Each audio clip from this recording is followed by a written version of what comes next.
Houston Real Estate Radio.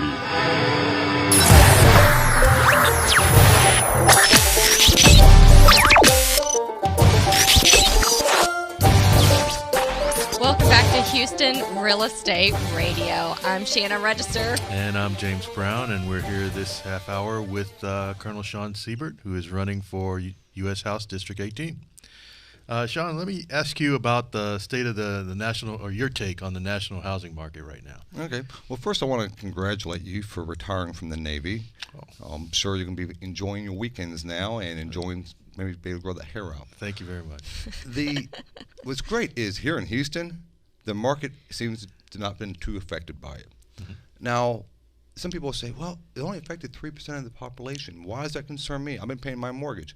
Well, there is other things that happen, such as construction went down. And there's construction jobs that went down and went away. When that starts happening, it starts impacting up other parts of the economy. Mm-hmm.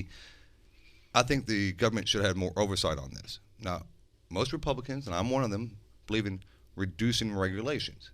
That does not mean get rid of all of them.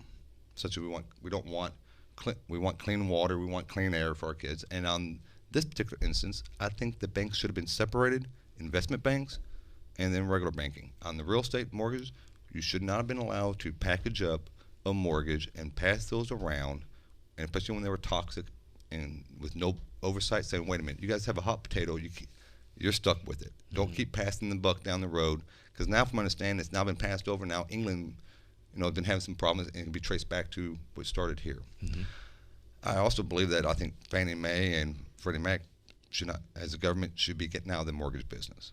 Mm-hmm. And now, of course, I'm not an expert on the real estate. That's why when I get elected, I'll be talking to James a lot and talking to other people, because I do believe nobody knows it all. And like Ronald Reagan, as he said, he goes, I'm not a genius. I just surround myself with geniuses in their field, and I'll listen to their advice.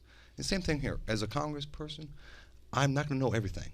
So I have to go back and talk to the experts, people like you who can tell me, okay, here's what we're working on. Educate me on what the pros and cons are and everything about this industry before we go and make decisions and pass legislation. Mm-hmm. And how is your campaign shaping up? Well, it's doing really well. We get more and more support each day, and now with 2 days and wake up until Election Day, mm-hmm. It's just now kind of in coast mode. You got to be getting excited about that. Extremely. Prior to early voting starting, it was like being in practice for football. You're getting your team ready, you're doing everything, you're strategizing, you're making your game day plan and everything.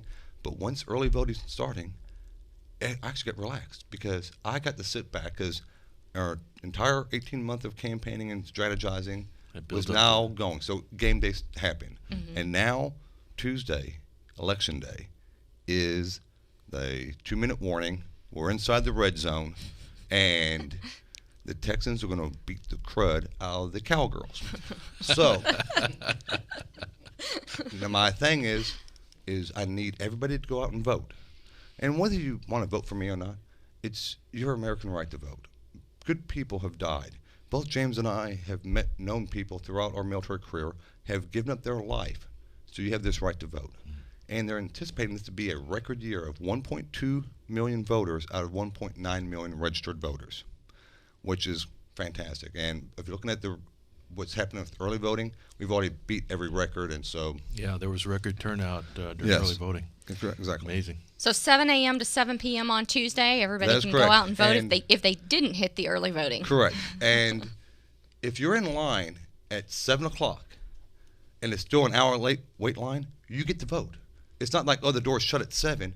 You just have to be in line at 7. Mm-hmm. And your vote will be counted. So you can still go after work. Correct. Mm-hmm. And I bet you if you ask your employer, hey, can I leave early to go vote, they'll let you go vote. Of course, don't use that as an excuse. Actually go vote. Sure.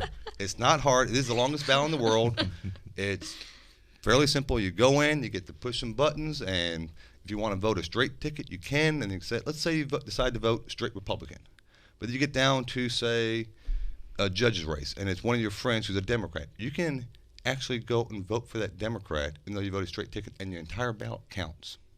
Well, and I think that's an important thing to remind voters is whether you're going to vote, if you're going to vote straight Democrat or straight Republican, still scroll down the entire ballot because there are still things that you have to, or that you can vote on past the straight ticket items. Let me mention something about that. Everyone is talking about the presidential race or the senatorial or the congressional race.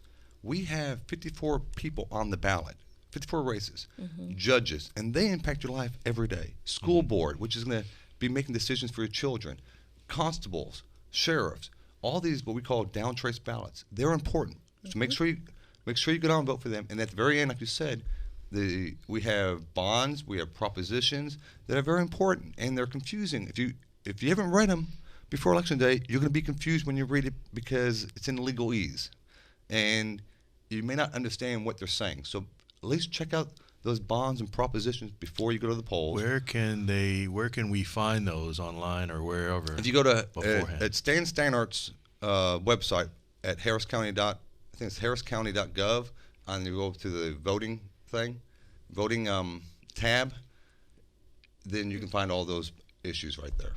I'm not sure the exact website, but Stan Stanart is the person who runs the elections, and his website from the county has an entire page of everything you want to know about elections and this current election. And they'll even let you bring in a ballot if you want to. Correct. If you want to kind of pre-fill it out and then you can't remember all the names of the people that you want to vote for, bring in the whole ballot and they'll let you do that. Yeah, you're allowed to bring in a ballot. You can bring in anything. You cannot wear any candidate shirt, and you cannot campaign inside a certain line. But you can bring in a sample ballot or anything else like that.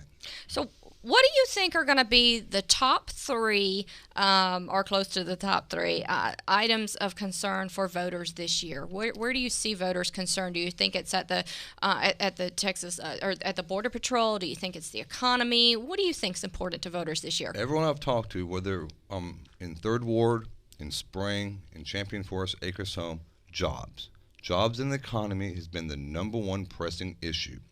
People want to get back to work. They want to have money in their pockets so they can buy things. The next thing is the high increase of consumer goods.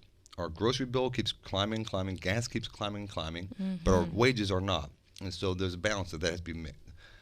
The debt is something that people just don't. Some people are concerned about it. Others are like, I don't understand it. It's $16 trillion. What is $16 trillion? I don't understand what debt is. And so it's a pressing issue for some people who understand the whole concept. Others just don't understand that big of a number and how that impacts them. And then the last thing is their children and educating their children. And then finally the border security. And here in Houston, the Houston area is one of the number one hubs for human trafficking. And the 18th District is the number one hub within Houston for it. And I'm going to work to stop that. Wow.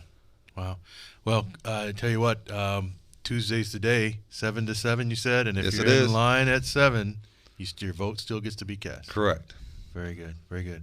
Well, thank you so much. Thank you, Sean. James. Good luck. Remember, it's SeanSeibert.com. You can come visit us, and we do have a victory party going on that Tuesday night, which will be on our website and our Facebook page. Okay, where's that party Fantastic. at? It's at Kristen's Tailgate on White Oak in the Heights. Okay, sounds great. Very good. Thank you very much. It's been a great time. Make sure everyone gets out there and vote on Tuesday. 7 to 7 Tuesday. Make sure you get out there and vote. And thanks for listening to Houston Real Estate Radio. We'll be right back.